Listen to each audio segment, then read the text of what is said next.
Quando você abre um culto na sua casa, você está recebendo Deus ali. Não é o pastor, não é a pastora, não é um obreiro. Você está recebendo a presença de Deus, a pessoa de Deus. Você já parou para pensar nisso?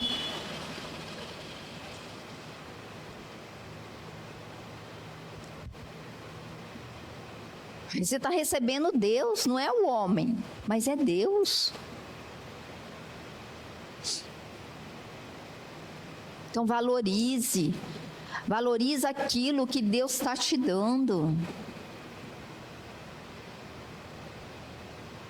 Convide as pessoas, chame as pessoas para ouvir a palavra. Ah, não gosto de ninguém na minha casa. Gente do céu. É um meio de você ganhar almas para Cristo e você não está ganhando porque não gosta de pessoas dentro da sua casa.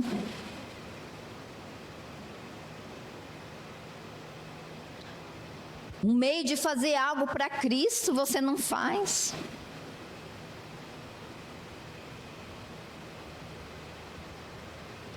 Não viva neste mundo uma vida inútil. Fala, Senhor, não permita que eu viva neste mundo uma vida inútil, uma vida que não faça nada para o Senhor. Cara, triste é você viver neste mundo e não fazer nada para Deus. Só fazer e alcançar os seus objetivos, que vai te realizar você, mas que não vai glorificar a Deus e nem fazer nada para Deus.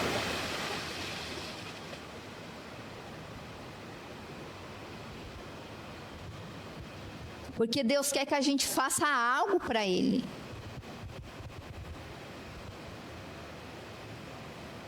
Que a gente participe.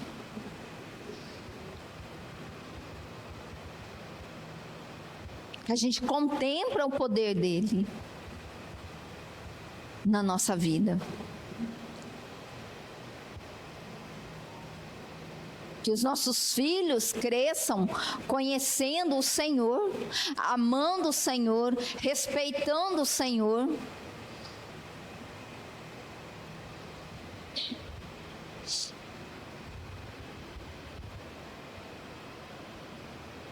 Olha o que você tem colocado dentro do seu lar. O que você tem permitido entrar dentro do seu lar? Qual tem sido o seu lar? Um ambiente de luz ou de trevas? O que você tem permitido que os seus filhos vivam no dia a dia? Ouçam no dia a dia.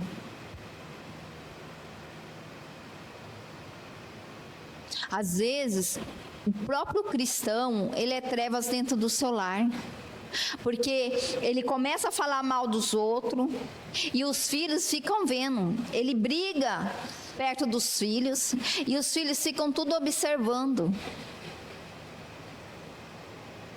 Tem pai que discute com a esposa perto dos filhos. Fala mal do próximo perto dos filhos. Os filhos vai ser seu exemplo, vai seguir seu exemplo. Que exemplo você está dando como um cristão?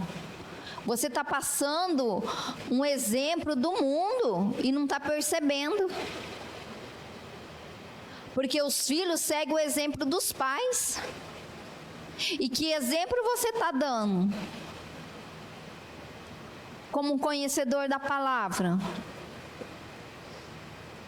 Um mal pagador, os filhos vê tudo. Um fofoqueiro. Fala uma coisa, aumenta, que fala, meu Deus, quando chega lá já aumentou uns... Os filhos vai... Gente, filho, ó, eles pegam rápido. Vem aqui, começa a adorar. A criança vê, daqui a pouco a criança está aqui adorando. Porque ela segue o exemplo. Então, as nossas ações que precisam ser mudadas. As nossas ações que precisam glorificar a Deus.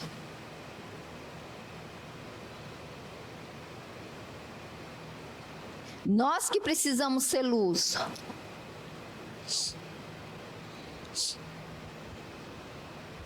Que a luz ela só vai entrar através da minha vida, da minha atitude de mudança, de pensamento, de ações.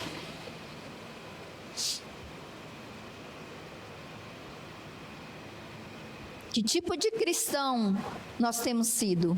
Um cristão que não glorifica a Deus, que não fala de Deus, que não lê a Bíblia, que não tem uma corrente, acha que cristão que eu sou. Se eu não faço nada disso,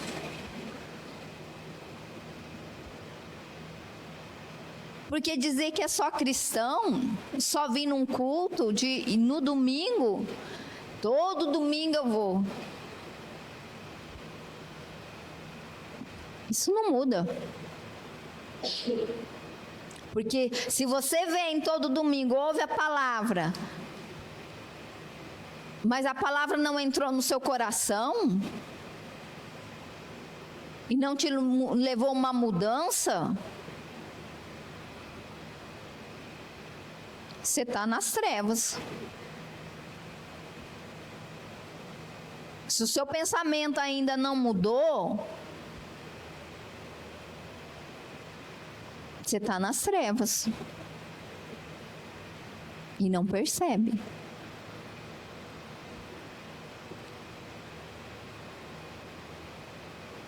Por isso que a palavra, ela muda. Porque assim como Deus falou comigo, Ele também fala com vocês. É o mesmo Deus, Deus não escolhe, não é ela a favorita. Não.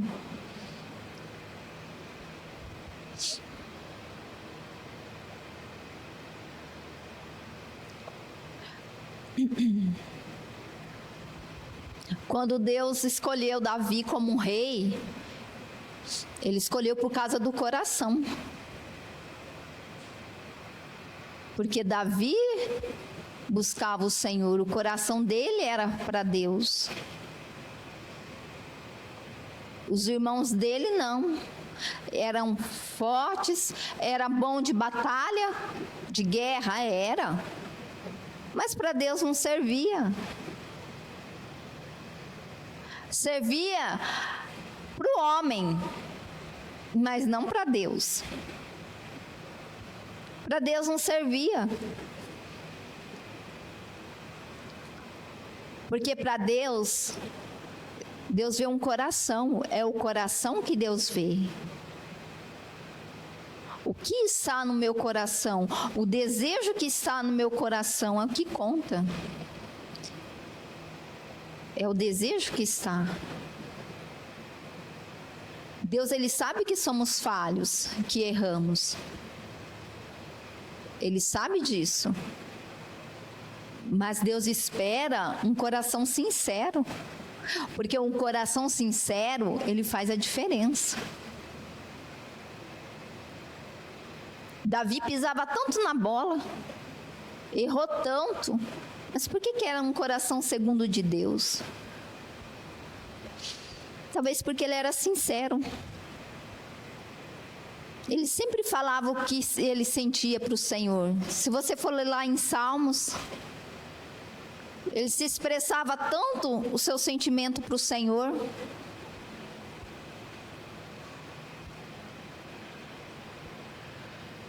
Ele não tinha vergonha de expressar o que ele sentia. E até quando ele errou, ele viu que ele errou. Ele não escondeu o seu pecado.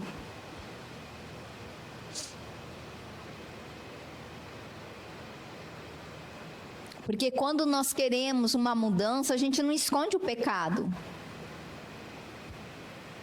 Não é? Se você quer uma mudança, você não vai esconder seu pecado. Ou pôr a sujeira debaixo da... Ninguém está vendo. A patroa não está vendo mesmo. Deus não está vendo mesmo, pecado fica aí. E a gente acha que engana Deus, mas a gente engana nós mesmos. Porque de Deus ninguém engana. Jonas falou assim: vou fugir, né? Não quero pregar mesmo para aquele povo, vou fugir da presença de Deus. Como não sei onde que ele estava com a cabeça. Como que você vai fugir da presença de Deus? Aonde você vai, Deus, ele está. Eu acho que teve um momento de bobeira ali de Jonas. Acho que depois ele refletiu e falou assim: meu Deus, onde eu estava com a cabeça? Como que eu ia fugir de Deus? Deus falou: você vai fugir de mim? Tá bom. Mandou uma baleia lá engolir ele na beira da morte, no desespero. Adeus! Assim é o cristão. Na beira ali do aí ele lembra de Deus. Mas Deus não quer que você lembre dele só nessa hora. Deus quer que você lembre dele nos momentos bons e difíceis da sua vida. Jonas, você aprendeu agora? Sim, Senhor. Vamos lá que eu vou lá.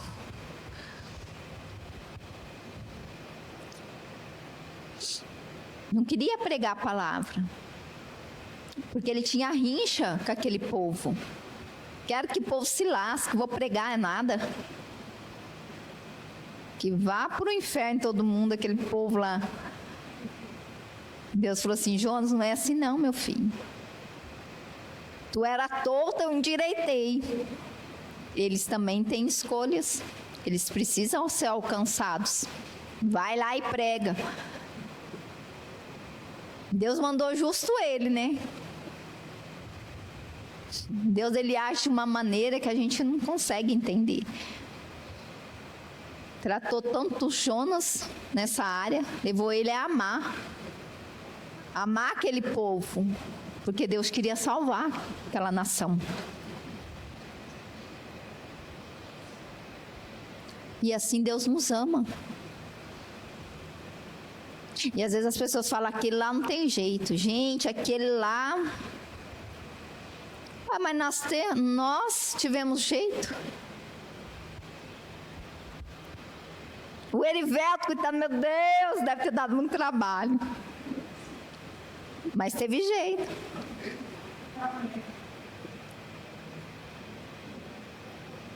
Cada um de nós, Deus operou. Cada um de nós. Então, não tem como você falar para uma pessoa: não tem jeito. Porque a gente que conhece a verdade sabe que Deus, ele é especialista em moldar. O vaso está todo quebrado, rachado, mas Deus faz tudo novo. Ele faz tudo novo. Ele fez novo na vida daquela samaritana. Uma nova mulher. Cara, Deus fez dela uma nova mulher. Curou os traumas dela. As feridas que ela tinha.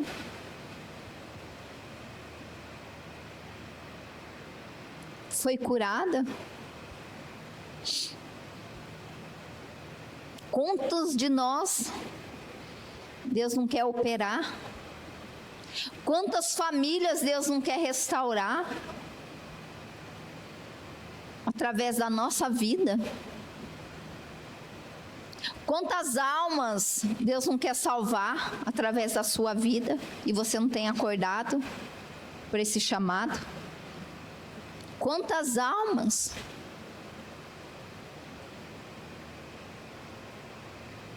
Aquele povo era para Jonas pregar, senão Deus tinha mandado outro.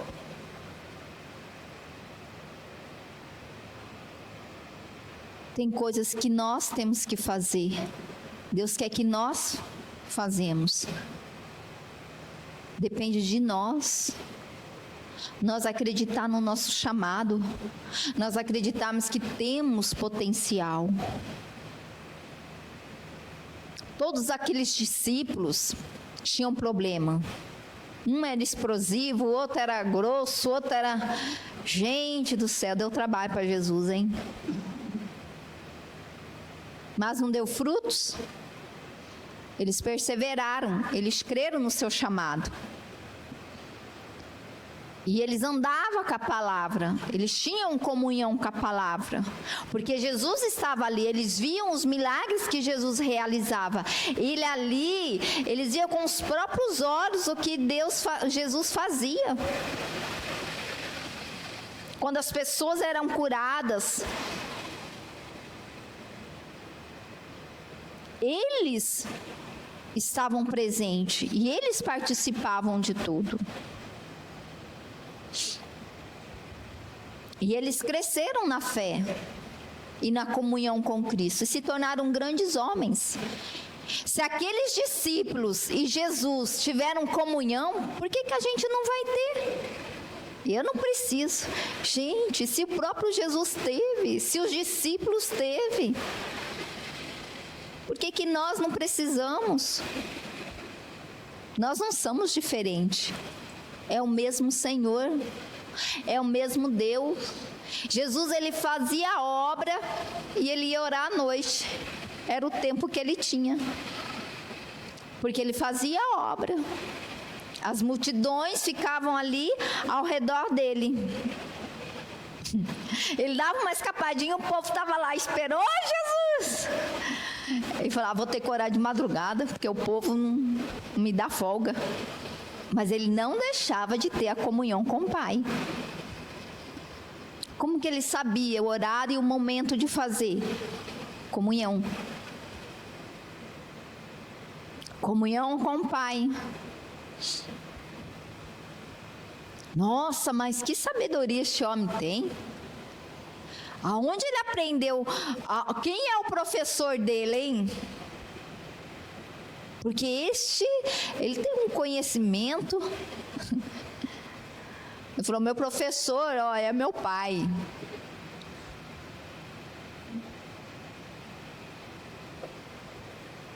Você só vai ter a sabedoria para a sua vida através da comunhão com o Pai.